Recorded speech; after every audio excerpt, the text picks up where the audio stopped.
राम देव भगवान, अल्लाह खुदा, ईश आदि नाम एक ही शक्ति के हैं।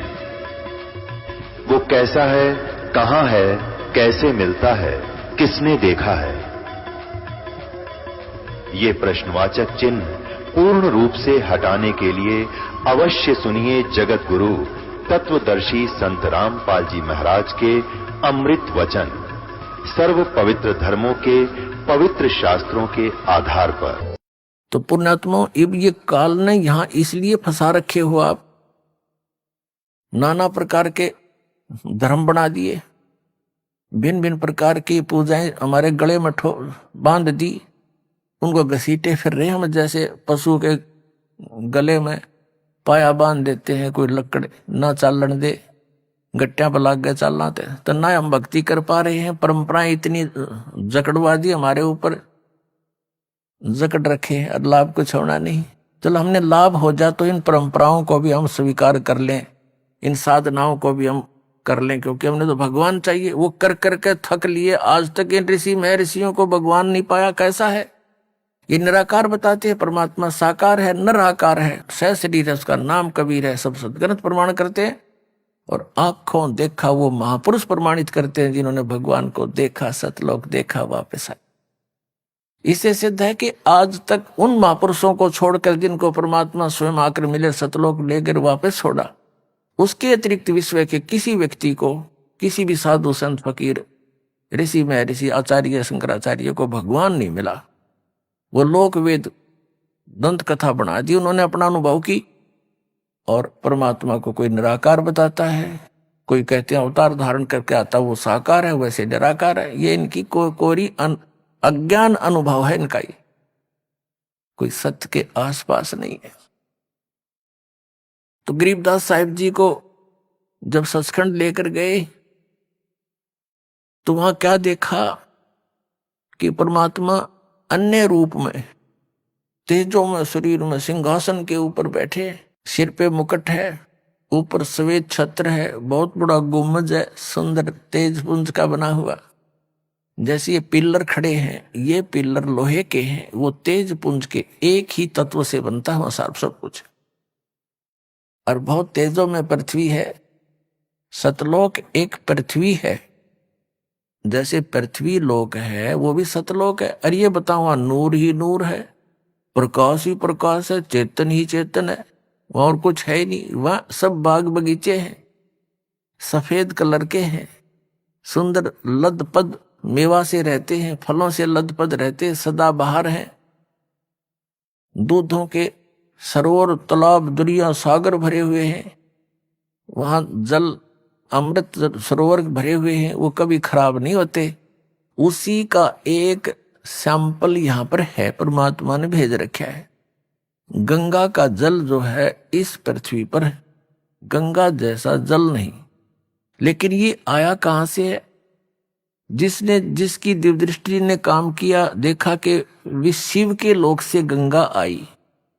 शिव के लोक में कहां से आई? विष्णु के लोक से आई। इससे आगे इनकी बुद्धि काम नहीं करती। विष्णु के लोक में कहां से आई? इस ज्योति निरंजन के पास एक ऐसा डैम है, बहुत बड़ा डैम है, जिसको जटा कुंडली डैम कहते हैं, सरोवर कहते हैं। और वहां कहां से आई? सतलोक से।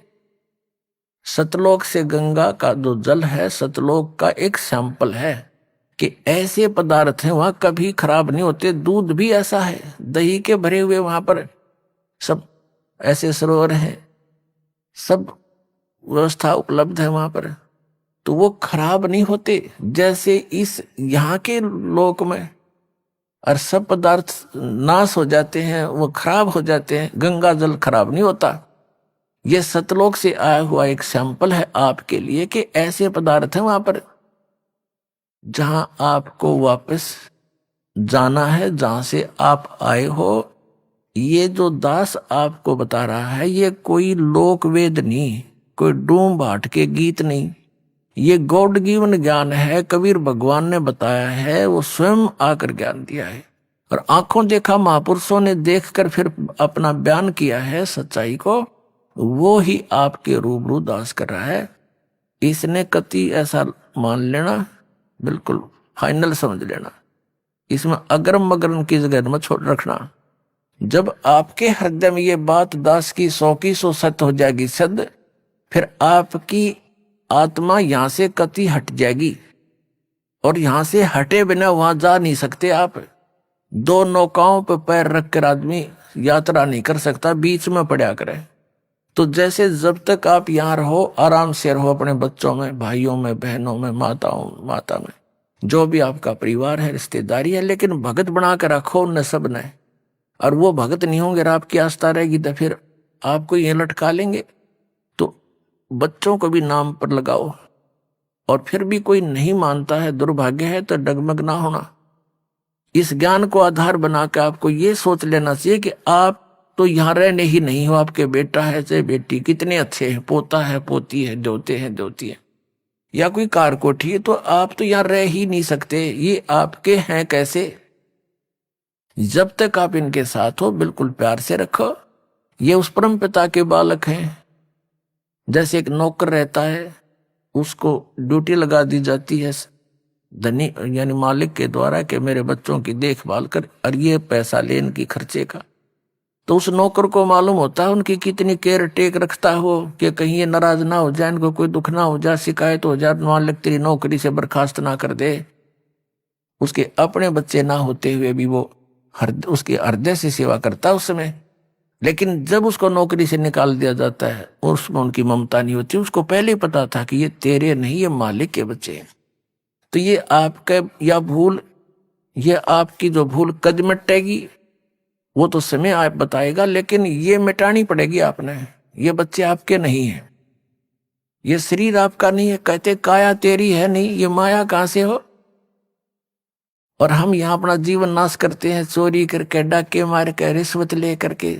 आप देखते हो मंत्री लोगों का भी इतिहास सुनते हो, और जजों के बारे में भी सुनते हो, IAS IPS के बारे में, और बहुत से इंजीनियरों के बारे में, डॉक्टरों के बारे में रिश्वत लेते हैं। धिक्कार है उनके जीवन को, उनको ज्ञान नहीं है, इसलिए विष खा रहे हैं। जब ये ज्ञान होगा, जहर दिखाई देगा आपको। परमात्मा ने बताया कि तुमने उस दरगाह का मैल नहीं देखा और धर्मराज के तिल तिल का लेखा। तुमने वो स्थान देखा को ना जहां काउंट होता है, वहां छुपा नहीं सकते, वहां गवाह की आवश्यकता नहीं है। आप जो भी कर्म करते हो, आपके अंतःकरण में वो फिल्म की तरह गुप्त चित्र अंदर अंकित होते हैं, और इसकी एक कॉपी धर्मराज के दरबार में ऑटोमेटिक डेली चली जाती है। जब आप वहां जाओगे, आपकी हार्ड-डिस्क वहां तैयार पाओगी, और ला के कंप्यूटर में, और आपको खड़ा कर देंगे सामने, अग देख तेरे कुक्रम और सुक्रम। वहां पूछने की, वहां ना करने की आवश्यकता कोई नहीं। इसने झूठ बोलने का समय ना मिल रहा है, अग मैंने ऐसा ना किया। वो तो करता दिखे फिल्म में, जो आदमी कर रहा है सारे काम, वो कैसे कहेगा मैंने ना करे? नीची गर्दन कर लेता है। कहते तुमने उस दरगाह का मैल नहीं देखा और धर्मराज के तिल तिल का लेखा, एक एक तिल का। चिट्टी पायल बाजे पैर, साहेब सुनता है सब लहर। यदि हम सोच भी गलत करते हैं किसी के बारे में, वो भी अंकित होती है। हम सोच भी अच्छी बनाते हैं, भला करने की ना कर सकते हैं, दान करने की सोच करते हैं, नहीं कर पाते हैं, उसकी भी राहत आपको मिलती है, वो भी गुड अकाउंट में होता है। और करना तो पड़ेगा ही पड़ेगा, लेकिन सोच अच्छी है वो भी अच्छा अकाउंट है। और सोच बुरी रखते हो, किसी के बुरा करना चाहते हो, तो वह भी लिखी पाओगी आपकी। तो परमात्मा कहते हैं तुम इसलिए यहां गलती करके फंसे रहते हो, तुमने उस परमात्मा के न्याय स्थल को देखा नहीं है, जहां पर एक एक नए पैसे का अकाउंट आपने पूरा करना पड़ेगा। जो किसी का बुरा किया है, किसी का लिया है, दिया है, वह पूरा करना पड़ेगा तुमने। तो उसके लिए अब हम आपको एक परंपरा बताते हैं। ये ना समझना कि ये नियम सख्त हैं, ये बहुत आसान नियम बना दिए आपके। किसी से पैसे लेते हो फिर उसका देना पड़ेगा, ये कोई बड़कों का खेल है? जैसे कोई रिश्वत लेता है या किसी और 2 नंबर से बकवाद करके किसी से ठग लेता है, वो पैसे उसने देने पड़ेंगे। इसमें ना किसी और जन्म में वो दामाद बन के ले जाएगा, और खुश होकर देने पड़ेंगे, और कई गुना हो जाएंगे तब तक। तो सिर में दर्द करने की आवश्यकता नहीं है। ये बिना ज्ञान के हम ऐसा कर रहे हैं। इसलिए अब क्या है, जैसे हमारे उलझे हुए संस्कार तो ढेर है अभी पिछले भी, ये तो समाप्त हो ही नहीं सकते। यदि ये विधान हम माने इन अज्ञानियों का कि प्रारब्ध कर्म और संचित कर्म जितने भी हैं ये तो भोगने ही पड़ते हैं, और फिर मोक्ष कैसे होगा, अंत कैसे होगा, ये हमारा आपस का संस्कार अंत नहीं होगा तब तक हम मुक्त नहीं हो सकते, फ्री नहीं हो सकते। उसके लिए परमात्मा ने विधान बताया है कि एक ऐसा मंत्र दूंगा, उस मंत्र की कमाई से आपके पुण्यों का तो ढेर लग जाएगा, और जो पाप आपके होंगे उनको मैं कैंसिल करूंगा अपने कोटे ते, अपनी ताकत है, आपकी श्रद्धा देख के, आपकी आस्था देख। कहते हैं जब ही सतनाम हृदय धरो भयो पाप को नाश, और जैसे चिंगारी अग्नि की भाई पड़े पुराने घास, तो 1000 टन सूखा घास पड़ा हो और उसमें एक माचिस की सीख जला कर लगा दे, सारे को फूंक करके ढेर बना देगी, राख बना देगी, और चलेगी तेज हवा उसको उठाओगे कहीं की कहीं फेंक का होगी, फील्ड क्लियर हो जाएगा। तो कहते हैं जैसे सूरज के आगे बदरा ऐसे कर्म छयारे, और प्रेम की पवन करे चित मंजन झलके तेज नयारे। आत्मा और परमात्मा के बीच में आपके इन पाप कर्मों के बादल छा गए, इनको प्रेम की पवन और करे चित मंजन झलके तेज नयारे। जैसे सूरज के आगे बादल ऐसे कर्म छयारे, और प्रेम की पवन करे चित मंजन फिर झलके तेज नयारे। एक मंत्र दिया जाएगा आपको, आपके पापों का नाश करेगा। आपके जब पाप नाश हो जाएंगे, आपके हृदय में एक विशेष कसक बनेगी। भगवान की चर्चा सुनते ही, प्रारंभ होते ही, उसका नाम शुरू होते ही, कहीं पर भी चर्चा सुनते हो तो एकदम गदगद आत्मा होगी, आंखों से आंसू टपकने लग जाएंगे। तो वो प्रेम की पवन है, प्रेम की हवा चल पड़ी, और फिर वो साफ कर देगी आपके सब दुर्गुणों को, और अपराधों का जो संचित अपराध है उनको भी, और प्रारब्ध वाले कर्मों को भी ये मंत्र नाश करेगा। तो कहते हैं इस प्रकार, तो यहां जो हम अपना जो संस्कार है अब आपके जिसके भी जैसे हैं, अब इसको परमात्मा यही निमटा देगा आपके जैसे। अब हम करने परमात्मा के आदेश से होगा बच्चों, जीव के बस का नहीं है। कबीर भगवान की रजा बिना ना तो समाज सुधार हो सकता। ये समाज सुधार का ठेकेदार बताया करते, समाज सुधारक देखा करते, मैं ऋषि दानंद जैसे, उन जैसा विकारी प्राणी नहीं था, और हम उनको वो उनसे आशा करते थे कि वो समाज सुधार करेंगे। भांग वो पीता था, तमाकू सूंगा तमाकू खावे और हुक्का पीवे, नंगा रहे, अबरक भस्म खावे और चाय पीवे 150-125 वर्ष पहले। तो कहने का भाव ये है किसी जीव का दोष नहीं, युकाल किसी के पंजे नहीं टेकने देता। ऋषि में ऋषि फेल कर दिए, विश्वामित्र जैसे घर छोड़कर। राजा था विश्वामित्र, राज त्याग कर जंगल में जा बैठा, घोर तपस्या करने। रास्ता था नहीं इनके पास, परमात्मा का साथ नहीं, काल इसके इनके इर्द गिर्द रहता है, इनकी बकवाद को तुरंत खराब करने के लिए साधना कर रहा था। ऊपर तो एक उर्वशी भेज दी औरत खूबसूरत, वो वहां इधर उधर बैठ कर लगी अदाएं करने। विश्वामित्र छोड़ दिया सारा, भक्ति भक्ति उसका पीछा हो लिया। एक लड़की को जन्म देकर पटक कर उसके मारने आ गए। 6 महीने की होली जब पकड़ रही तेरे लड़की को, और अब तेरा और मेरा इतना मतीस से काम आई थी बता। मन के मारे बन गए बन तज मस्ती, माँ कह कबीर के करूं यो मन, तब मन बान माने ना। जंगल में टिंडे लेने गया था घर छोड़ कर, और यो काम करना था। अकल है तो यू काल ना टिकने देता। ये जीव के बस की बात नहीं, ये तो परमात्मा साथ रहेगा, काल को दूर रखेगा, दुर्बुद्धि से बचाएगा। ऐसे ही इन महर्षियों ने कोशिश की समाज सुधारण की, लेकिन ये खुद ना सुधर सके और उनके खाक सुधारेंगे तो इनके बस की बात नहीं थी। ये काल इतना प्रबल है। ये तो कहते हैं काल डरे करतार से, जय जय जय जगदीश। ये जोरा जोड़ी जाड़ता पगरज डार शीसे। कहते हैं काल डरे करतार से और जय जय जय जगदीश। और जोरा यानी मौत परमात्मा के जूते साफ करती है और पगरज डारे शीश। कबीर परमात्मा के आगे कहते हैं ये मौत और ये काल है, उसके आगे करबद्ध हाथ जोड़कर खड़ा रहता है। तो क्या बताते हैं, तो ये काल जो है सबको ऐसे तंग करता है। ये कोई समाज सुधार, देखो महापुरुषों ने कोशिश की, जैसे आदरणीय नानक साहिब जी को परमात्मा मिले थे और उन्होंने प्रतिबंध लगा दिया था कि मांस शराब तमाकू छूना भी नहीं है। एक सवत समाज बना, कुछ दिन चला, उसके बाद फिर विकार आ गए। अब जो समाज तैयार होगा इसमें हजारों वर्षों तक विकार नहीं समाओगे। अब ऐसा समाज तैयार करेंगे हम।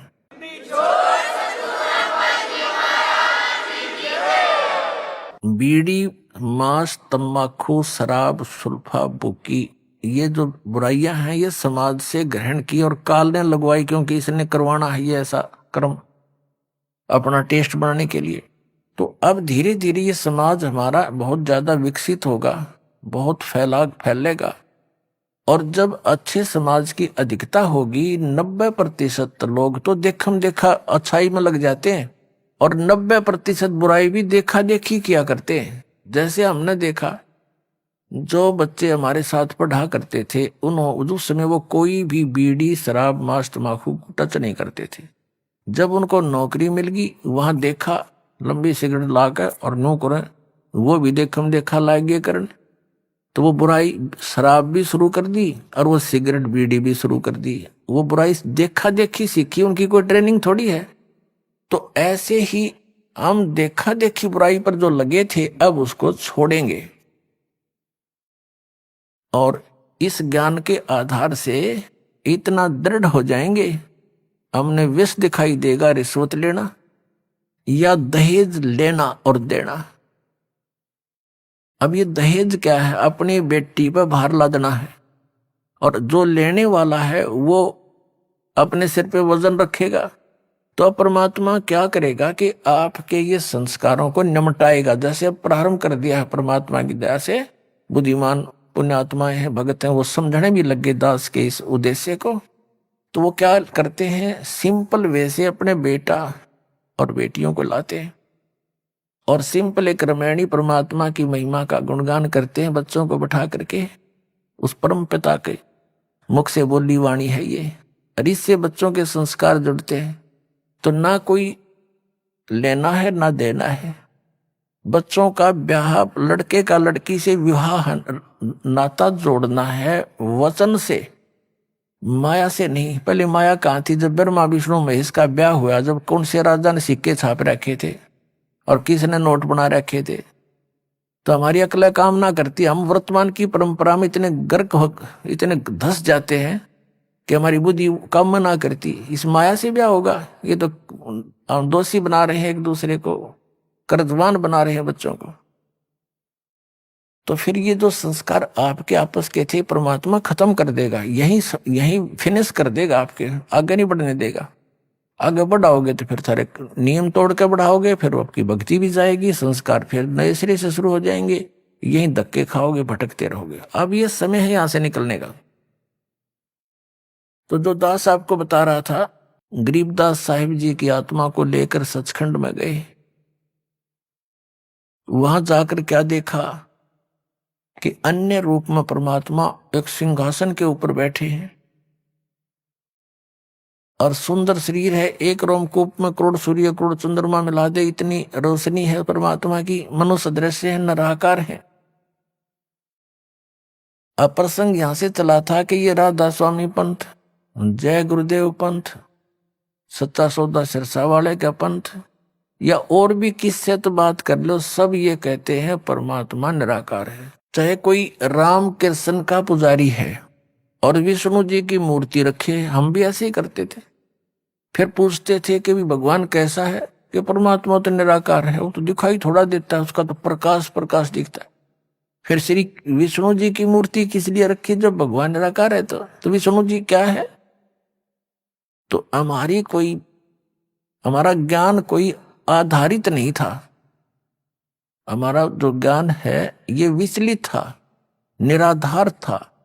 अब जैसे गीता जी अध्याय नंबर 2 के श्लोक नंबर 53 में 53 में कहा कि अर्जुन, जिसमें तेरी बुद्धि भिन्न भिन्न प्रकार के भ्रमित करने वाले वचनों से हटकर एक परमात्म तत्व के तत्व ज्ञान पर स्थिर होगी, तब तो तू योग को प्राप्त होगा, तब तो तेरे में भगत के लक्षण आवेंगे, तू योगी बनेगा, भगत बनेगा। तो दास आपको ये भिन्न भिन्न प्रकार के भ्रमित करने वाले वचनों से हटाकर और उस एक तत्व ज्ञान पर स्थिर करना चाहता है। उसके लिए आप जी को सभी धर्मों के धर्म ग्रंथ आपके रूबरू करता है ये दास, और जो उस धर्म के धर्मी वर्तमान के जो प्रवक्ता है, वचन करता है, या अब से कुछ 100-200 वर्ष पहले तक के आ रहे हैं, जो अपना अनुभव बना करके, जो उन्होंने सारे जीवन में जैसा भगवान को जाना, सदग्रंथों को जाना, अपना अनुभव वो अलग से बनाकर चले गए पुस्तक, और उनके अनुयायी उनके द्वारा अनुभव की पुस्तक को ये मानकर ग्रहण किए हुए हैं कि ये सदग्रंथों से मेल खाती है, क्योंकि उन पुस्तकों में उन्हीं महापुरुषों और सदग्रंथों के नाम लिखे हैं कि उन्हीं से भी हमने ये जाना और स्वयं अनुभव भी ऐसा किया। तो दास ने उन सभी के अनुभव की पुस्तकें, उनके अनुभव के प्रवचन, जैसा कि टीवी आदि के माध्यम से, सीडी के माध्यम से, मीडिया के माध्यम से उन्होंने अपना जो प्रवचन कर रखे हैं, ज्ञान जनता में बांट रखा है, वो सारा आपके रूबरू कर दिया कि ये तो ये बताए हैं। और दास ने ऐसा अनुभव किया है, और जो वेदों से मेल खाता है, और सभी महापुरुषों को जिनको परमात्मा मिले उन्होंने जो बताया वो भी दास का मेल खाता, इनका नहीं खाता। तो इससे उनको रिजेक्ट कर दो। तो उस गलत अनुभव को, गलत ज्ञान को, शास्त्र विरुद्ध ज्ञान को त्याग के और शास्त्र विरुद्ध साधना को त्याग कर शास्त्र अनुकूल साधना ग्रहण करो। ये सारा कुछ प्रयत्न करके दास का निष्कर्ष यही निकालता है दास कि आप उन सभी को त्याग कर, जो आपकी दिशा ठीक नहीं थी, वो शास्त्र ठीक नहीं थे, उनके अनुभव ठीक नहीं थे, वो संत अनुभवहीन थे, उनको परमात्मा प्राप्ति हुई नहीं, जिनको तुम परम धनी मानकर, महर्षि मानकर, आचार्य मानकर चिपके हुए हो, शंकराचार्य मानकर उनके चिपके हुए हो, उनके पास यथार्थ आध्यात्मिक मार्ग नहीं है। आपका जीवन नाश हो रहा है, और ये प्रमाण प्रूफ देख लो। और इतना कुछ देख कर भी जो नहीं मानता है, उसके लिए परमात्मा कहते हैं वो चातुर प्राणी तो चोर हैं, जो अटपट करके दुनिया ने पीछे लगाए बैठे हैं। कहते हैं चातुर प्राणी चोर हैं, ये मूड मुग्ध हैं, ठोठ, इतना ज्ञान देखकर, प्रमाण देखकर भी उनके चिपके बैठे हैं, वो है मूड ठोठ, बिना अकल के, और वो संतों के नहीं काम के, उनको दो गल जोट। तो परमात्मा कहते हैं कि वो फिर हमारे काम के भी कोई नहीं, वो वहीं मरे रहो फिर, और क्या इलाज है उनका? इतने प्रमाण देखकर और फिर विष खाने की तैयारी में, तो या तो वो नशे में है या कति मूढ़मती। फिर क्या बताते हैं कि जानबूझ साची तुझे। एक भक्त ने अपने गुरु को कहा कि गुरुदेव आप संत हैं, और संत वही हो जो सच्ची बोले। पहले तो उसने उसको तैयार किया नो विवश करने को कि ये कदे अटपट ना कर जा। और भगत भगवान के मार्ग में झूठ बोलो, भगत कैसा? कहाँ बेटा बच्चा ऐसा ही है कि आप अपनी आत्मा से बताइए, जो पुस्तक ये मैंने पढ़ी है और ये आपके अनुभव के विपरीत है, या सच्ची है या झूठी? तो उसने कहा भाई तेरे को सच्ची लगती होगी तू ग्रहण कर ले, मैं तुझे बाधा थोड़ा ही कर रहा हूं, मुझे तो अच्छी लगती नहीं। तो उनको कहते हैं जानबूझ साची तुझे और करे झूठ ते ने, ताकि संगत है प्रभु स्वप्न में भी ना दे। इसे दुष्ट के दर्शन भी नहीं करे स्वप्न में भी, जानबूझ कर। किस लिए? सिर्फ अपनी वो मेहनता ही ना छूटे, और कल गधा बनेगा वह मेहनता ही वहां छूटेगी, फिर मारेगा कड़मा लठ कुमार, डायमंड का बोरा कमर पर होगा। तो हमने जो भी संत महंत आचार्य ऋषि महर्षि शंकराचार्य संत हैं, ये सभी परमात्मा के लिए ही निकले हैं। अभी तक तो चलो जैसा भी हम धोखे में थे, संत भी थे और भगत भी थे। अब इस दास ने कति क्लियर कर दिया। अब इन संत महंतों ने या तो ये बताना चाहिए कि रामपाल झूठ बोल रहे हैं, एक पॉइंट गलत सिद्ध कर दो मेरा, और नहीं तो अपना कल्याण कराओ। आओ, मान बढ़ाई क्या है इसमें?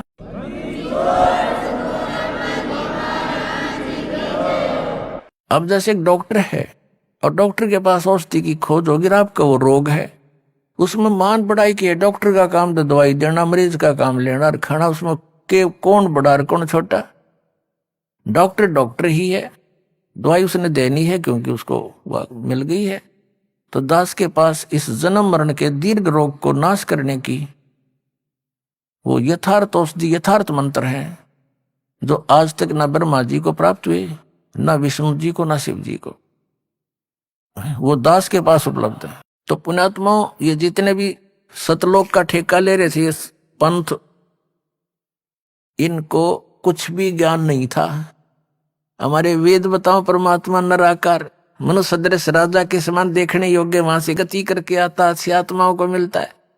वो परमात्मा 3 प्रकार से सबकी देखभाल करता है, धारण पोषण करता है। एक तो सतलोक में रहकर तेजो में शरीर है उस परमात्मा का, करोड़ सूर्य मिला दे करोड़ चंद्रमा, इतना एक रोमकूप का प्रकाश है, इतना नूर है उस मालिक की पूरी बॉडी का, सारे इतना मिला के सारा, इतने एक रोमकूप में इतना है तो सारे शरीर में कितना प्रकाश होगा, ये आइडिया लगाया जा सकता है। और दूसरी सतीथि में वो आते हैं, प्रत्येक युग में एक शिशु रूप धारण करते हैं। कमल के फूल पर कोई रेत नहीं होता, गारा चिपकी नहीं होती, इसके स्वच्छ होता है, और उस पर शिशु रूप धारण करके, एक बालक का रूप धारण करके, नवजात शिशु का, उस पर विराजमान हो जाते हैं। जल के अंदर कमल के फूल होते हैं, तो नारायण जल के ऊपर आके निवास करने के कारण परमात्मा को नारायण कहने लगे। ये नारायण की जो परिभाषा है, ये उपमा कबीर परमेश्वर सत्य पुरुष के ऊपर है, लेकिन हम अन्य को भी फिर नारायण कहने लगे। जैसे भगवान विष्णु शेष नाग पर लेट गए समुद्र में, तो उसको नारायण कहने लगे। ये भी नारायण है, लेकिन रियल नारायण कोई वो कबीर साहब हैं। जैसे एक डिप्टी कमिश्नर भी साहब कहलाता है, एक कमिश्नर भी साहब कहलाता है, मंत्री को भी साहब कहते हैं, और मुख्यमंत्री भी साहब कहलाता है, प्रधानमंत्री भी साहब है, राष्ट्रपति भी साहब है। तो कहने का भाव ये है कि साहब तो सारे हैं, परंतु इन साहब मंत्र बहुत है, और वास्तव में साहब तो हमारे राष्ट्रपति और उसके बाद प्रधानमंत्री ही साहब असलियत है, तो बाकी उनके अनुचर हैं, उनके सहयोगी हैं, ये समझ लो। तो वास्तव में एक ही है नारायण, तो कबीर भगवान सतपुरुष। तो ये दूसरी प्रकार की जो सतीथि परमात्मा शरीर की धारण करते हैं, नवजात शिशु रूप धारण करते हैं, और कमल के फूल पर विराजमान होते हैं। कमल का फूल सरोवर में होता है, वहां से निसंतान दंपति उठा लाते हैं। धीरे धीरे जब परमात्मा बड़े होने लगते हैं तो वो दूध नहीं पीते यहाँ का, ना कुछ आहार करते हैं। तो उसके लिए परमात्मा को कंवारी गायें दूध देने लगती हैं उस मालिक के आशीर्वाद से, और उन कंवारी गौओं से उस शिशु रूपधारी परमात्मा के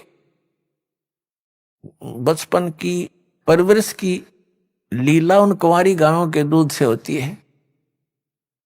वो ऐसी लीला करते ही करते हैं, और यही वेद बता रहे हैं। तो ऐसी लीला की किसने है? 600 वर्ष पहले कबीर परमेश्वर जी ने ये लीला करी थी। सतलोक से आए थे, कमल के फूल पर विराजमान हुए थे, उनका कोई माता पिता नहीं है। वहां से नीरू नीमा नाम के 2 मुसलमान दुल्हा उठा ले गए थे, पति पत्नी थे, और वहां 25 दिन उन्होंने कुछ खाया पिया नहीं, उन्होंने चिंता बनी कि बच्चा मरेगा। तो परमात्मा की रजा हुई, एक साधु रूप में परमेश्वर के आदेश से एक साधु आया। वो थे भगवान शिव जी, वो पहचान नहीं सके उनको। उन्होंने बताया कि कुंवारी कबीर परमात्मा को गोदी में लिया शिव जी ने संत रूप में। तो परमात्मा बोले थे कि इनको कहो, नवजात शिशु 25 दिन के बालक बोल रहे हैं कि महाराज जी इनको कह दो एक कुंवारी गाय ले आवे और उसको वो दूध देगी, आप थपकी लगा देना, उसके कमर पर आशीर्वाद देना। ऐसा ही किया गया। वो कुंवारी गाय दूध देने लगी, कबीर परमात्मा पिया करते थे। ऋग्वेद मंडल नंबर 9 सूक्त नंबर 1 मंत्र नंबर 8 और 9 में यह सतिथि बताई है कि सर्व उत्पादक प्रभु, सब पापों का नाश करने वाला, वो तीन प्रकार से की शरीर की सतिथि से हम सबका धारण पोषण करता है। तो दूसरे प्रकार की ये सतिथि, ये नवजात शिशु रूप धारण करके आते हैं। फिर धीरे धीरे जो कुंवारी गाय के दूध से उनकी परवरिश की लीला होती है, फिर धीरे धीरे बड़े होते हैं। तो छोटी उम्र में 5 वर्ष की आयु में ही बड़े बड़े विद्वानों के छक्के छुड़ा देते हैं, क्योंकि वो उपदेश करने के उद्देश्य से यथार्थ ज्ञान देने के लिए ही आते हैं। लेकिन 600 वर्ष पहले परमात्मा आए थे, 120 वर्ष तक ये रहे और ये लीला करके चले गए थे। ये तत्व ज्ञान का प्रचार कर गए थे और आदरणीय धर्मदास साहिब जी ने लिपिबद्ध करके कबीर वाणी, कबीर सागर, कबीर बीजक ये ग्रंथ बनाए थे। वो आज दास के पास उपलब्ध हैं। उनके रहस्य को भी परमात्मा ने दास को ही समझाया है। ये कबीरपंथी जो पहले वाले नहीं समझ सके, जिस कारण से ये गलत नाम जाप करते रहे। सतनाम का इनको पता नहीं, वो 2 अक्षर का नाम है, तो सभी कुछ भूला हुआ था। तो तीसरी जो सतिथि है उनके शरीर की, तीसरी है, वो कहीं भी आ जाते हैं, साधु संत रूप में प्रकट हो जाते हैं। ऋषि, जैसे पहले ऋषि परंपराएं थी सतयुग त्रेता द्वापर तक, तो ऋषि रूप में आते थे, ऋषि कहलाते थे। सतयुग में सतशुकृत ऋषि, त्रेता में मुनिंद्र ऋषि, द्वापर में करुणा में ऋषि, और कलयुग में संत मता चलाया परमात्मा ने। तो कलयुग में कबीर संत, कबीर जी को कवि भी कहा करते थे। ऋग्वेद मंडल नंबर 9 सूक्त नंबर 96 96 के मंत्र 16 से 20 तक की समस्या हल कर रखी है, स्पष्ट कर रखा है कि हे परमात्मा, आप अपना गुप्त जो नाम है रहस्य वाला वो बताओ। तो 17वें श्लोक में बताया है कि वो कबीर देव है उसका नाम, और कवियों की तरह आचरण करता है। उस तत्व ज्ञान को कवित्व से, यानी पद्य भाग में बोल बोल के लोकोक्तियों के माध्यम से उच्चारण करता है, जिस कारण से वो एक प्रसिद्ध कवियों की भी उपाधि प्राप्त करता है। लेकिन वो होता है कबीर देव भगवान, वो अमर पुरुष होता है, सतपुरुष होता है, और वो सतलोक में रहता है। तीसरे भाग में, तीसरे लोक में, मुक्ति धाम में विराजमान है, सतलोक में। वहां से गति करके आता है। वही परमात्मा ऊपर से, सतलोक से ऊपर चौथा लोक है, उसमें भी विराजमान है। और जहां से सब की उत्पत्ति हुई है वो मूल स्थान है अकह लोक। और वो परमात्मा ऐसे आता है जैसे मनुष्य सुंदर शरीर धारण कर लेता है, ऐसे मनुष्य जैसा शरीर यानी वस्त्र धारण कर लेता है, ऐसे वो परमात्मा अन्य रूप बना करके यहाँ आता है। तो ये लीलाएं की किसने? कबीर परमेश्वर ने। तो अब जैसे कलयुग के अंदर उस एक महात्मा रूप बनाकर, संत रूप बनाकर आए जिंदा महात्मा का, तो किन किन को मिले? आदरणीय धर्मदास साहिब जी को मथुरा में जिंदा रूप में, जिंदा वेश में, साधु के वेश में। आदरणीय मुलुकदास साहिब जी को, आदरणीय नानक साहिब जी को बेई नदी में जिंदा महात्मा के रूप में मिले, बेई नदी पर, और उनको गुप्त करके दरिया में डुबोने का बहाना करके और सचखंड लेकर गए। आदरणीय दादू साहिब जी को, आदरणीय गरीबदास साहिब जी गांव छुरानी जिला झज्जर वाले को, आदरणीय गीसा दास साहिब जी को गांव खेखड़ा जिला मेरठ उत्तर प्रदेश वाले। तो ये जो लीलाएं वेद सदग्रंथ बताते हैं, वो लीला किसने की? कबीर देव ने। कबीर साहब जो काशी के अंदर धानक जुल्हा रूप में रहे थे, जो वेद जिसका गुण गावे, आंखों देखा संत बतावे, और वह लीला करी किसने? कबीर साहब ने। तो who is God, Kabir Julaha Dhanak, Kabir is God, वो कबीर परमात्मा है। जो प्रसंग चल रहा था कि नकली पंथों ने जो काल के चलाए हुए हैं, कभी काल ने कहा था 12 पंथ करूं मैं साजा, नाम तुम्हारा ले करूं आवाजा। 12 पंथ नाम जो ले ही मेरे मुख में आन समोई। और अनेक पंथ चलाऊं या विद जीवों को भरमाऊं। जाओ जोग जीत संसारा, जीव न माने कहा तुम्हारा। जीव तुम्हारा कहा न माने, हमारी ओढ़ हो बात बखाने। और वही हो रहा है। भगवान आए कबीर साहब, वो तो मस्तार दिया नकली ऋषि में ऋषि आचार्य और शंकराचार्य और इनके चेला ने। ऐसा जुल्म ढाया था भगवान के ऊपर, पूछो मत। अगर वो कहानी आपको सुनाने लग जाए तो आंखों से आंसू नहीं सूखे। दास की तो सूखती नहीं, क्योंकि इसे परिचित हो गया। क्योंकि उस संघर्ष से दास भी आगे बढ़ रहा है, उसी में से गुजर रहा है। क्योंकि उसमें जनता अशिक्षित थी, श्रद्धालु अशिक्षित थे। एक संस्कृत भाषा के जानने वालों को महर्षि और महापुरुष की पदवी दे दी गई थी हमारे द्वारा। अब परमात्मा ने पहले यह दया बख्शी कि अपने बच्चों को अक्षर ज्ञान कराया। और अब वो तत्व ज्ञान जो भगवान ने 600 वर्ष पहले बोला था, दास ने उन सदग्रंथों से मेल करके दिखा दिया कि जिसको ये अनपढ़ अशिक्षित कहा करते थे। एक जुलाहा दानक कवि मान के जिसकी फाइल बंद कर रखी थी, वो पूर्ण परमात्मा है। 600 वर्ष पहले वेद और गीता और शास्त्रों वाला ज्ञान उन्होंने वर्बली बोल रखा है। धर्मदास जी ने लिख रखा है सिंपल लैंग्वेज में। और वही वेद पुराण गीता बताते हैं। तो कौन है भगवान? तुम संस्कृत के जानने वालों को आज तक नहीं पता इनके गुण रहस्यों का, और 600 वर्ष पहले बता के गए हुए हैं। तो वो खुद परमात्मा है। ये इस चीज से भी प्रमाणित होता है। काल ने कहा था या विद जीवों को भरमाऊं। जो परमेश्वर ने कहा था कि काल जब 5500 वर्ष बीत जाएंगे कलयुग, तब मैं तेरे साथ मिलाऊंगा दोबारा आकर के। अभी तो मैं कुछ कहता नहीं, इतना कर ले तार ले उदमस्त ने जो तारना है। परमात्मा को पता था कि सतयुग त्रेता द्वापर में ये प्राणी दुखी ना होते, और जब तक ये दुखी नहीं हो लेता, इसके हर तरह से संसारिक जो सारे हैं वो समाप्त नहीं हो जाते, तब तक ये भगवान को मान नहीं सकता। अब जैसे सतयुग के अंदर पुनकर्मी प्राणी जन्म लेते हैं, लाख वर्ष की आयु होती है मनुष्य की, और सब हरे भरे सब सदा ये फलदार वृक्ष लदपद रहते हैं, सभी झाड़ी झंखाड़ भी फलों से। और जो पुनकर्मी प्राणी है वो भक्ति से ही तो पुनकर्मी बने हैं, साधनाओं से। तो पिछले जन्मों की साधना जैसी भी वो इस जन्म में जैसी भी वो साधना कर रहे होते हैं, वो उसको सुख तो होता है पूर्व जन्म के प्रारब्ध के कर्मों से। और वो सोच रहा है कि मैं जो साधना कर रहा हूं इससे मुझे लाभ हो रहा है। तो इसलिए परमात्मा की उस सद्भक्ति को 3 युगों में जीवों ने मान्या नहीं।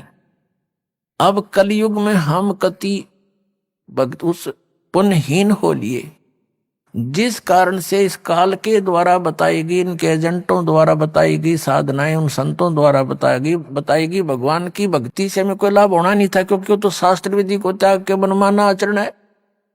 श्रीमद् भगवत गीता अध्याय नंबर 16 के श्लोक 23 और 24 में कहा कि अर्जुन जो शास्त्र विधि को त्याग कर मनमाना आचरण करते हैं,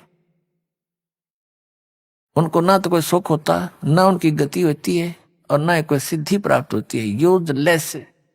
तो जिस कारण से उनके द्वारा बताई गई साधनाओं को करते करते भी बुरा हाल है इन प्राणियों का, तो फिर इन्होंने धनी बनने के लिए तो रिश्वत, मिलावट, चोरी ये अपना लिए, और टेंशन बुलाने के लिए गुट्टी सूटी लानी शुरू कर दी। ये कोई तरीका है? अब जो भगवान से हम इच्छा करते हैं भगवान हमें सब कुछ दे सकता है, तो वो देने वाला भगवान का ज्ञान नहीं। कौन सा परमात्मा जो सब कुछ दे सकता है और सब दुखों का निवारण भी कर सकता है, उसकी तो हमारे को झलक भी नहीं लागने दी न ज्ञानियों ने। तो उसने स्वयं आकर ही अपनी जानकारी देनी पड़ती है।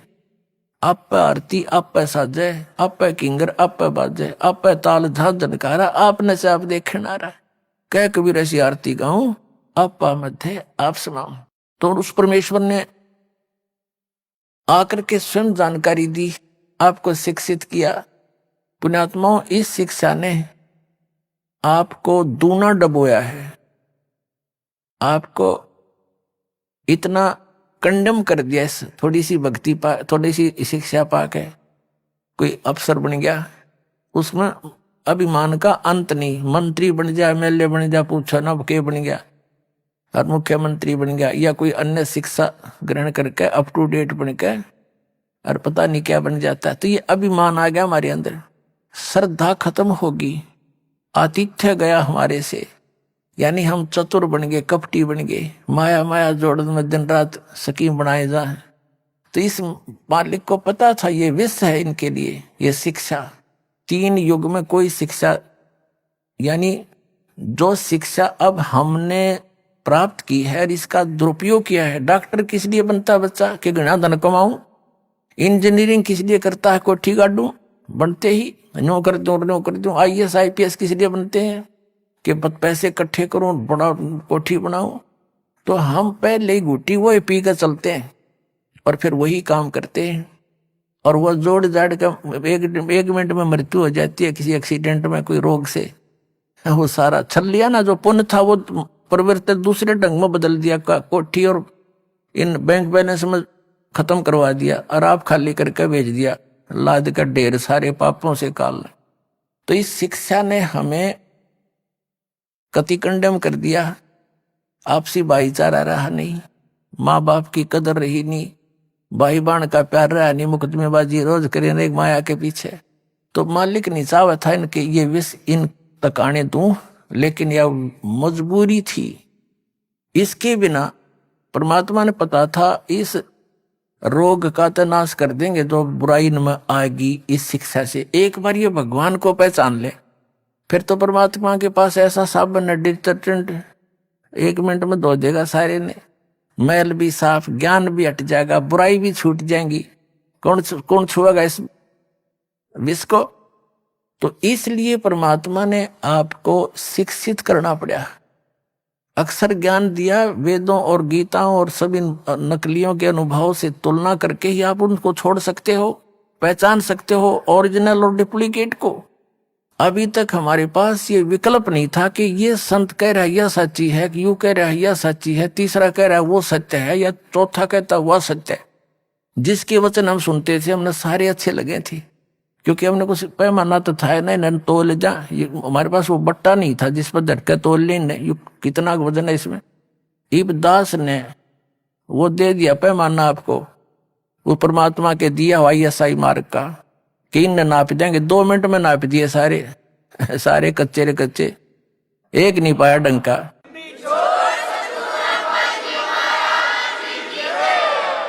तो विश्व के वर्तमान के कोई भी संत शास्त्र अनुकूल साधक नहीं है, ना उनके अनुयायी है। तो दास की प्रार्थना यही है कि वो संत भी इस बात पे विचार करें, इसको मान बढ़ाई ना अड़ावें, अपना जीवन नाश ना करें। और ये तो इस मार्ग ने तो वो रोक के नहीं सकते, या तो भूल जाना। और जनता ने सबने आना पड़ेगा। 2 दिन पछताओगे, वो पछताएंगे, और उन नकलियों को धक्काने भी गए कि उन्हें साची समझ कर भी ना मानने दिया हमारे को। अपने आत्माओं जो टीवी चैनलों पर चल रहा है परमात्मा का ज्ञान, ये कोई हम कोण में बैठ के गीत नहीं गा रहे, विश्व स्तर के चैनल हैं। और एक चैनल पर कहीं पर भी कोई छोटी सी कोई सूचना आ जाती है तो पूरे विश्व में फैल जाती है। और इसने 3-4 वर्ष हो गए परमात्मा के ज्ञान को चलते को, और कोई बोल के दिखाओ ज्ञान में, वो बकवास तो करो कैसी, पर ज्ञान को कंडम करके दिखा दो, एक भी पॉइंट परमात्मा के जो दास ने ज्ञान बताया। आइए अब हम उन श्रद्धालुओं के अनुभव जानते हैं जो जगत गुरु तत्वदर्शी संत रामपाल जी महाराज जी से दीक्षा प्राप्त कर चुके हैं तथा उनके द्वारा बताए गए भक्ति मार्ग पर चल रहे हैं। नमस्कार सर। सत साहब सर। सर क्या नाम है आपका? मेरा नाम मुरारी चौरसिया। मुरारी जी आप कहाँ से हैं? छत्तीसगढ़ रायपुर जिला से, मंदिर सौद ग्राम, बालाजी कॉलोनी। मुरारी जी, संत रामपाल जी महाराज से नाम दीक्षा आपने कब ली? 2021 में। संत रामपाल जी महाराज से नाम दीक्षा लेने से पहले आप क्या भक्ति साधनाएं करते थे? सब देवी देवता का पूजा करते थे, शंकर भगवान के, दुर्गा माता के, गणेश जी के, और हम लोग के बिहार में छठ पूजा ज़्यादा चलता है, वो छठ पूजा का पूजा करते थे ज़्यादा। 20 साल तक लगातार छठ पूजा मैं किया हूँ। जैसे कि आपने बताया कि आप बहुत सारी भक्ति साधनाएं कर रहे थे, तो फिर क्या कारण बना कि आप संत रामपाल जी महाराज जी के शरण में आए? सर हमारा तबीयत बहुत ख़राब होता था, तबीयत में इतना ख़राब होता था, BP, शुगर और लीवर में इन्फेक्शन, और ये समझिए कि ये सब ठीक नहीं होता था, नींदे नहीं आता था, एकदम रात दिन एकदम मनो समझिए कि हड़बड़ी बराबर लगते रहता था। तो ना मैं HPCL का ड्राइवर हूँ, गैस की गाड़ी चलाता हूँ, पूरा ऑल छत्तीसगढ़ में जाता हूँ। मैं बिलासपुर में गया एक बार, बिलासपुर का सिटी का माल लोड हुआ, तबीयत बहुत ख़राब था लेकिन सिटी का माल था तो एकदम जाना ज़रूरी था। तो वहाँ गए और विधानसभा जैसे पार किए और मेरा सर उल्टी बहुत चालू हो गया। मैं 9 बजे रात से जो उल्टी चालू हुआ एकदम समझिए कि सुबह 6 बजे तक के। और बिलासपुर में मगरपारा चौक, वहीं पर गैस एजेंसी है, अमर गैस एजेंसी, और वहीं पर एक तो भगत जी रहते थे। तो मेरे को पता नहीं था कि भगत जी जगत जी किसको बोलते हैं, क्या बोलते हैं। अब हमारा तो तबीयत खराब था, पूरा उल्टी करते करते तो उनका दरवाज़ा पर पूरा एकदम बहुत सारा कर दिया हूँ। तो ना बोले कि तबीयत ठीक है तो पानी उनी बराबर मतलब देते रहते थे। तो अब वो अपना ड्यूटी भी नहीं गए, कभी गर्म पानी करके कभी ठंडा पानी करके। फिर मेरे को बोले हॉस्पिटल में दिखवाइए, तो मतलब एजेंसी वाले बोले। और वो भगत जी तो बहुत सेवा किए मेरे को। दूसरा आदमी रहता था तो मेरे को तो मारो पीट करता, तो क्या पता नहीं क्या कर देता भैया। और वहाँ पता नहीं था सर मेरे को। और उसके बाद में ना जीने की बुक दिए वहाँ से, जीने की राह, और बोले पढ़ना इसको धीरे धीरे और सत्संग सुनना संत रामपाल जी महाराज को, और उससे ना ठीक हो जाएगा। हमारा देखिए लड़का को बोल रहा था डॉक्टर 2 लाख रुपया लगेगा तो ऑपरेशन होगा। तो लड़का बोलेगा देखिए आपके सामने पूछ लीजिए क्या आप पूछना चाहते हैं। तो बोलने लगे। उसके बाद ना मैं भी आके सत्संग उसंग देखे। और सर रायपुर के ना 5-6 डॉक्टर का दिखाए, जैसे फरिश्ता हॉस्पिटल, आरोग्या हॉस्पिटल, विद्या हॉस्पिटल, महावीर हॉस्पिटल और नौकार हॉस्पिटल। मैं बहुत सारा हॉस्पिटल में सर दिखाए, लेकिन हमको ठीक ही नहीं लगता था सर कभी। तो ना वहीं दिए और सत्संग सुने। फिर राजेंद्र नगर में बताए कि वहाँ पर नामदान सेंटर है, वहाँ गए। रायपुर नामदान केंद्र पर गए राजेंद्र नगर में, वहाँ नाम दीक्षा लिए। संत रामपाल जी महाराज से नाम दीक्षा लेने के बाद आपको क्या लाभ मिले? आपको बहुत लाभ मिला। हमको तबीयत ठीक हो गया, मतलब तबीयत ठीक हो गया, किसी डॉक्टर के पास नहीं जाने पड़ा। और न तो हमारा कभी ई हॉस्पिटल में, कभी वो हॉस्पिटल में, कभी वो हॉस्पिटल में, मानो कोई डॉक्टर के पास, कभी ये चेकअप, कभी वो चेकअप, कभी बॉम्बे रिपोर्ट, कभी फलाने रिपोर्ट, कभी ढकाने, मानो बहुत परेशानी हमको होता था। भगत जी का खनियों चैन नहीं रहता था। मैं बहुत पैसा फेंक दिया, बहुत पैसा बर्बाद कर दिया। और क्या है कि मैं दारू भी पीता था, मांस भी खाता था, तम्बाकू भी खाता था। मैं दिन भर में 3 पुड़िया 4 पुड़िया भारत छाप खा जाता था तम्बाकू का पैकेट। और अभी जब से नाम दीक्षा लिया हूँ, तो जिस दिन नाम दीक्षा लेने गए थे उस दिन भी हमारा सब चेक किए कि क्या क्या है। तो अंगूठी उंगूठी पहने थे, सब धागा उगा बांधे थे, से तम्बाकू निकाला 4 पैकेट तम्बाकू हमारा जेब से, चूना निकला 3 ठो, और सब बाल्टी में हम डलवाए फेंके। उस दिन से ना तो खाने का मन करता है, न किसी को लाने के देने का मन करता है, समझ गए। ये सब चीज़ से वर्जित हो गए। और हमको मनो समझिए कि पूजा पाठ का मतलब अच्छा विधि मिला कि कैसे करना चाहिए। संत रामपाल जी महाराज से ज्ञान मिला कि हम लोग खाली ऐसे सुनते थे कि वेद इसको बोलते हैं, वेद है, गीता है, रामायण है, कुरान है, लेकिन हम लोग देखे किसी को नहीं थे। और क्या लिखा था उसमें वो भी नहीं देख पाए थे हम लोग। लेकिन संत रामपाल जी महाराज ना एक एक ठो ऐसे खोल खोल के कि यहाँ पर इतना नंबर पर ये लिखा हुआ है, इतना नंबर पर ये लिखा हुआ है, इतना नंबर पर ये लिखा हुआ है, आप अपने से देख लीजिए। तो अगर जो सही लिखा हुआ है तो सही साधना करना चाहिए। और पंडित लोग तो खाली बताते थे, खाली अपना पैसा कमाने के चक्कर में, आज फलाना है, कल ठिकाना है, और ऐसा करो वैसा करो, गाय दान करो, धन दान करो।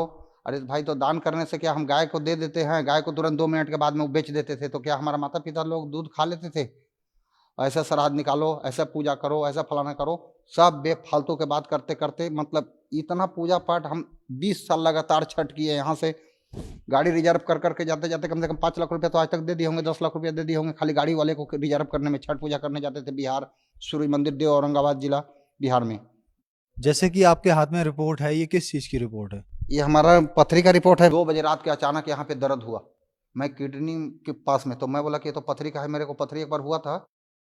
तो ऐसे ही औरंगाबाद जिला में जाके बिहार में मैं ऑपरेशन करवाया था। इधर डर गया था कि किडनी निकाल लेते हैं तो ऐसे कर देते हैं, वैसे करते हैं, तो मेरे को बहुत डर हो गया था। इसलिए मैं इधर डॉक्टर के नहीं करवाता था, खाली इलाज भर करवाए थे, ऑपरेशन वहीं जाके करवाए। उसके बाद ना तो फिर वहाँ से भगत जी बोले कि भाई ड्राइवर को आने दीजिए तो मैं आपको घर भेज दूंगा। मैं बोला देखिए भगत जी, हमको दर्द बहुत हो रहा है। उसके बाद में ना बुखार भी आना चालू हो गया। वहाँ भी इलाज पानी थोड़ा बहुत कराए, तो वहाँ पूरा तेलुगु में लिखा हुआ था। तो हम कहे कि वहाँ के पैसा बर्बाद हो जाएगा, यहाँ भी पैसा बर्बाद हो जाएगा। तो अरदास लगाए कि भाई ऐसा ऐसा हो रहा है, तो संत रामपाल जी महाराज से। तो वहाँ से बोले ना कि मालिक दया करेंगे। रायपुर आए तो यहाँ भीषण डॉक्टर हैं तेलीबांधा में, तो उन्हीं के पास से पहले मैं दिखवाता था, तबीयत खराब होता था। तो बोले कि तबीयत तो ज़्यादा ख़राब है, ऐसे भर्ती होने पड़ेगा। हमें ठीक है सर, भर्ती कर दीजिए।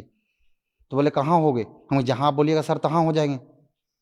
तो बोले कि नौकार में भेजे मेरे को। हॉस्पिटल में भर्ती हो गए। तो उसके बाद ना फिर इलाज पानी चलने लगा। उसके बाद में फिर जांच उच सब चालू होना। अब एक ही तुरी तो नहीं कर दिया, तो 2 दिन लगा जांच उच करने में। तो फिर 2 दिन में डॉक्टर बताया 16 mm का पथरी है, ये रिपोर्ट में दिए है। तो फिर जांच किए ना, सोनोग्राफी किए तो 16 mm का पथरी था। 16 mm का पथरी। तो डॉक्टर बोले कि ऑपरेशन करने पड़ेगा, लेकिन अभी नहीं, शुगर कंट्रोल हो जाएगा तब। तो शुगर कंट्रोल करिए 3-4 दिन में। तो फिर 3-4 दिन के बाद में जब ऑपरेशन करने के लिए बोले, तो नामदान सेंटर से भगत जी जाते थे भंडारा लेके। तो भगत जी बोले कि कैसे हैं, ठीक हैं? हम कहे हाँ ठीक है। तो बोले मालिक से अरदास लगाए, हम मालिक से अरदास लगाया हूँ। बोले सब मालिक ठीक कर देंगे। तो ना संत रामपाल जी महाराज से अरदास लगाए थे, तो बोले ना परमात्मा दया करेंगे। जब हमको ऑपरेशन के लिए ले गया, दिन भर भूखा रखा, 3 बजे आया। तो ना मैं बोला कि भाई एक बार और जाँच कराऊँगा। बोला नहीं नहीं, अब ऐसा नहीं होगा, हॉस्पिटल के हिसाब से होगा कि काम की मरीज के काम हिसाब से होगा। मैं बोले सर पैसा मेरा लगेगा, एक बार कर देने में क्या दिक्कत है? बोले नहीं नहीं नहीं लगेगा, जब एक बार हो गया तो और बार बार क्या लगेगा? मैं बोले नहीं, अगर जो लगेगा ना तो मैं करेबे नहीं करूँगा। मैं उठ के वहाँ से बेड पर से हट गया। ये मैं बोला कुछ भी हो जाएगा, मैं बाहर से कराऊंगा, आप नहीं करवाओगे यहाँ। तो ऑपरेशन कराएंगे जरूर, लेकिन मैं कराऊंगा कब? कि जब मेरा एक बार और करके तसल्ली के लिए चेक करेंगे तब। तो वहाँ गए, फिर लेके गए मेरे को वहाँ ऊपर में लिफ्ट से लेके गए हॉस्पिटल में कराने के लिए। तो डॉक्टर कर रहा है अथी, चेक किया पूरा ऐसे बेड पर लेटा के। तो उसके बाद ना बेड पर लेटा के चेक किया तो बोल रहे हैं ना, अरे यार तो तेरा तो पथरी गायब हो गया। पथरी नहीं है, ये पथरी का रिपोर्ट है 16 mm का। लेकिन मेरे को शुगर कंट्रोल करने के लिए बोले कि शुगर कंट्रोल करेंगे 3-4-5 दिन में, उसके बाद में फिर ऑपरेशन करेंगे। ये 25 तारीख का ये डेट है, ये तारीख को बढ़िया से देख सकते हैं, ये रिपोर्ट है। तो संत रामपाल जी महाराज ने वहाँ से आदेश किए कि परमात्मा दया करेंगे तो ठीक हो जाएगा। ये 25-3 का रिपोर्ट है, इसको देख सकते हैं। तो ये 5 दिन के बाद ना फिर जब हमको शुगर कंट्रोल हो गया तो ऑपरेशन करने के लिए ले जा रहे थे, दिन भर भूखे रखे 3 बजे तक के। तो उसके बाद में तो मैं बोला डॉक्टर आ गए, बोले चलो अब ऑपरेशन का होगा। हम बोले ठीक है सर, एक बार जांच कर दीजिए और उसका रिपोर्ट है ये आप देख सकते हैं। और उसके बाद में जब हमको सोनोग्राफी फिर से किए ना तो पथरी गायब हो गया। ये हमारा मालिक इतना चमत्कार हो गया संत रामपाल जी महाराज के। ये 5 दिन के बाद में, ये तारीख को आप मिला के देख सकते हैं, और सब ठीक हो गया। पॉजिटिव भी और निगेटिव भी ये प्रमाण तौर के बाद में दिखा रहा हूँ। और ये रिपोर्ट है। डॉक्टर बोला ना, अरे यार ऐसे कैसा हो सकता है? वहाँ के ना और मरीज लोग थे, वो लोग भी बोले कि ऐसे कैसा हो सकता है। और मैं जीने की राह को, बुक को और माला को एनी टाइम मतलब बेड पर सोता था, तैयो इधर उधर कहीं ले जाते थे, तैयो मैं उसको लेके चलता था, बार बार उसको गोड़ लगता था। बोला अरे यार तू लोग कौन भगवान का पूजा करता हूँ? मैं बोला हम संत रामपाल जी भगवान का पूजा, कबीर भगवान का करता हूँ। तो बोला ऐसा कैसा हो जाएगा यार? हम कहे आपके सामने तो मैं तो हॉस्पिटल से बाहर भी नहीं गया हूँ, आप देख सकते हैं। तो बोला ठीक है तुम्हारा छुट्टी हो जाएगा, आप जाओ, तुम्हारा ऑपरेशन अब नहीं होगा। हम कहे ऑपरेशन कर दीजिए ना सर, हमको इतना भूखे रखे हैं। बोले आप ऑपरेशन क्या चीज़ के कर दो, अब पथरी रहेगा तब। तो मैं बोले ना कि हमको नामदान सेंटर ले चलो, हम अपना भगतमती को बोले, और फिर ना हमको 12 बजे रात को हॉस्पिटल से आउट कर दिए। तो मैं बोला अब कहाँ जाएंगे? हम फिर नामदान केंद्र में आकर रुक गए। संत रामपाल जी महाराज के नामदान सेंटर है यहाँ रायपुर जिला में, राजेंद्र नगर में। मैं वहाँ पे रुके और दर्शन किए सवेरे, और उसके बाद में तब हम घर गए। और हमारे लिए मतलब बहुत बड़ा चमत्कार हो गया संत रामपाल जी महाराज की दया से। सर आपने रिपोर्ट दिखाई, आपने बताया कि आपको पथरी थी। आपने 5 दिन पहले की रिपोर्ट दिखाई पॉजिटिव, जिसमें 16 mm की पथरी थी, डॉक्टर ने ऑपरेशन बता दिया था। फिर आपने 5 दिन बाद की रिपोर्ट दिखाई, आपने प्रत्यक्ष प्रमाण हमारे दर्शकों को दिखाया। तो जो दर्शक आज आपको देख रहे हैं, आप एक बहुत बड़ा उदाहरण है। आप पॉजिटिव और नेगेटिव रिपोर्ट लाए हैं कि संत रामपाल जी महाराज से नाम दीक्षा लेने के बाद आपको बहुत बड़ा चमत्कार हुआ। तो जो दर्शक आज आपको देख रहे हैं और वो भी दुखी हैं, संत रामपाल जी महाराज से नाम दीक्षा लेना चाहते हैं, तो कैसे ले सकते हैं? सर टीवी में, मोबाइल में सत्संग आता है, उसको देखेंगे तो ज्ञान समझ में आएगा। और ज्ञान समझ में आने के बाद ना उसको अपने से तजवीज़ करेंगे, मतलब कि ये ज्ञान अगर जो सही है, बाइबिल से, कुरान से, रामायण से, भागवत से, गीता से, सूक्ष्म वेद, सब चीज़ से मिला के बता रहे हैं कि यहाँ पर देखिए ये लिखा हुआ है, सिस्टम के हिसाब से करेंगे तो फायदा सबका होगा। और हमको भी फायदा आज देखिए सिस्टम से किए तो हुआ। और ये प्रमाण देख सकते हैं। और सब मतलब कल्याण इसमें बहुत होता है आदमी को। और कम से कम इसमें ना जुड़े तो कोई बात नहीं, लेकिन कम से कम एक बार ना सत्संग जरूर सुने संत रामपाल जी महाराज का टीवी में। और ऐसे मोबाइल में भी चलता है सत्संग। और सुनने से ना ज्ञान, मानो सुनने से, जब जैसे मान लीजिए कि कपड़ा है, मैल है, अगर जो सरफ साबुन में इसको नहीं पीछेगा तो कैसे साफ हो सकता है? तो ऐसे ही मान लीजिए कि देखेगा तभी ना ज्ञान होगा। अब हम लोग तो आज तक देखबे नहीं किए थे, रामायण सुनते थे कि रामायण बस, लेकिन रामायण में कहाँ लिखा हुआ है, क्या कितना नंबर पर लिखा हुआ है, ये तो पंडित लोग अपना खाली पेट भरने के चक्कर में ना किसी को साफ साफ बताए नहीं करते थे, और उतना किसी का ज्ञान भी नहीं था। पहले संस्कृत इन लोग के दूसरे आदमी को पढ़ने भी नहीं देते थे पंडित लोग। अब आजकल तो पूरा छोटे छोटे बच्चे से लेकर बड़े बड़े तक पूरा पढ़ रहे हैं, सीख रहे हैं, देख रहे हैं। लेकिन देखने के बाद भी आदमी को जब उतना ये नहीं हो रहा है, आज सब आदमी दुखी था। इतना आदमी देवी देवता के कौन नहीं पूजा कर रहा है, कोई ना कोई जरूर पूजा कर रहे हैं, सब पूजा कर रहे हैं, लेकिन बिना सिस्टम से कर रहे हैं तो फायदा नहीं हो रहा है। अब हमको जाना है रायपुर और धर लेंगे महासमुंद का रास्ता तो हम पहुंच जाएंगे, गड़बड़ हो जाएगा ना। तो ऐसे ही है कि सब देवता के मालिक जो हैं और पूर्व ब्रह्मा जो हैं से यही है, इनके बिना कल्याण दूसरा आदमी कोई नहीं कर पाएगा। ब्रह्मा विष्णु महेश कौन है फिर? ब्रह्मा विष्णु महेश हैं यहाँ का है, राज का, जैसे पृथ्वी लोक का है, इस सतलोक का और ब्रह्म लोक का, सब अलग अलग लोक का अलग अलग मालिक हैं। ये सब शास्त्र में बताया है 21 ब्रह्मांड। तो अलग लोग तो कहते हैं कि संत रामपाल जी महाराज ब्रह्मा विष्णु महेश की भक्ति छुड़वाते हैं। नहीं, छोड़वाते नहीं हैं। उनको जैसे सिस्टम है, अब जैसे मेरा नाम है मुरारी चौरसिया, तो कोई भी अब आदमी आवाज़ मारेगा कि मुरारी यहाँ पर आओ तो मैं तुरंत से चले जाएंगे। और ये भैया चाहे ये अंकल बोलेगा तो अब किसको 100 आदमी में बोल रहे हैं तो समझने में भी बहुत टाइम निकल जाएगा कि समझ नहीं पाएगा। तो ऐसे ही ब्रह्मा विष्णु को छोड़वाते नहीं हैं, भक्ति किसी को नहीं छोड़वाते हैं। आदमी जब इसमें आएगा, बढ़िया से जुड़ेगा, देखेगा, सत्संग सुनेगा, तब ना पता चलेगा कि हाँ किसको छोड़वाते हैं, किसको दरवाते हैं। अंदाजी बात करते हैं छोड़वाते हैं। भक्ति करके यहाँ से ये हमको खुद छोड़ देंगे, और जब तक इनको भक्ति नहीं करेंगे तब तक नहीं छोड़ेंगे। लेकिन हाँ, भक्ति करना है कैसे, संत रामपाल जी महाराज जी बताते हैं सिस्टम से कि इस भगवान की ये मंत्र है, ये भगवान की ये मंत्र है, उसके हिसाब से। सर कहते हैं कि संत रामपाल जी महाराज से नाम दीक्षा ली जाती है तो कुछ पैसे देने पड़ते हैं, क्या आपके साथ भी? 1 पैसा देने नहीं पड़ता है, 1 पैसा खाने का पैसा नहीं लगता है।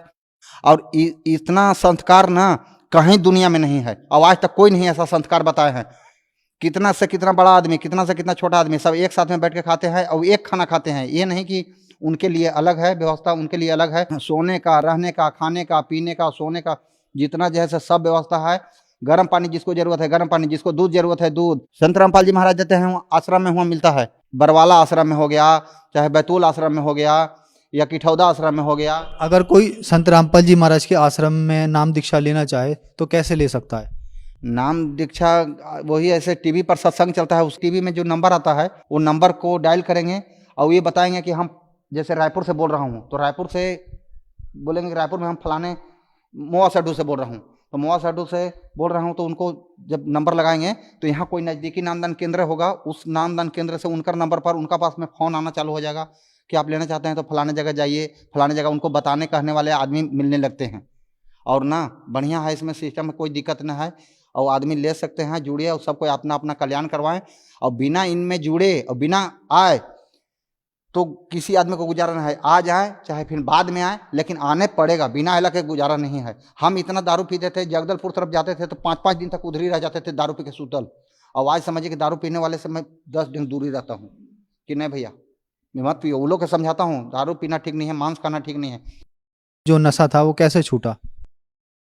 संत रामपाल जी महाराज से नाम दीक्षा लेने से ना अपने आप छूट गया। इनका मंत्र में इतना फुल पावर है कि आपको खाने का देखने का मन नहीं करेगा। किसी को बोलने के कोई मांगेगा तो उसको आप मना करिएगा। इतना क्या कोई भी संत रामपाल जी महाराज से नाम दीक्षा ले और वो नशा करता है तो उसका नशा छूट सकता है? एकदम गारंटी 100%, 100% मैं लिख के दे सकता हूँ इस टाइम में। अगर जब सही साथ भक्ति करेगा तो नशा खाने के लिए, छूने के लिए, देखने के लिए मन नहीं करेगा उसको। धन्यवाद सर। सत साहिब सर।